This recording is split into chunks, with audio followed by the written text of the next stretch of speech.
আমরা অত্যন্ত খুশি যে জনগণের মধ্যে একটা স্বতঃস্ফূর্ততা লক্ষ্য করা যাচ্ছে।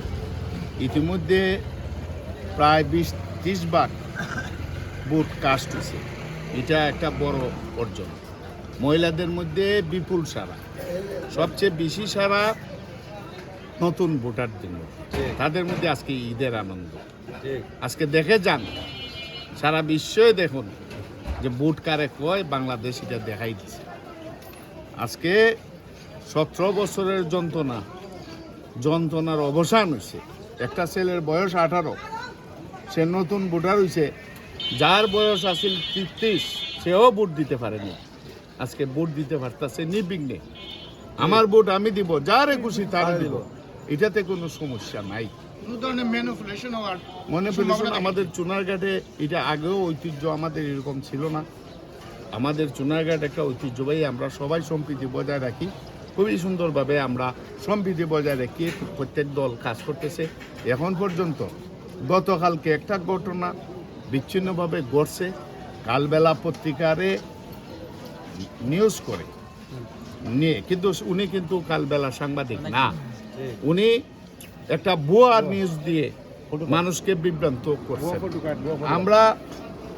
আমরা এটার সাথে সাথে অভিযোগ জানাইছি, কিন্তু থানা নির্বাহী কর্মকর্তা এই ব্যাপারে কেন ব্যবস্থা নেন নাই এটা উনায় বলতে পারবেন, সময়ে বলতে পারবেন। কিন্তু সোনারঘাটবাসীর দাবি ছিল, যারা ভুয়া নিউজ করে, যারা কাল্পনিক নিউজ করে, তাদের বিরুদ্ধে একটা সংগ্রাম বা ওনাদের কাছ থেকে একটা এই অভিযোগের যারা আজকে হুতা, তাদের বিচার করা।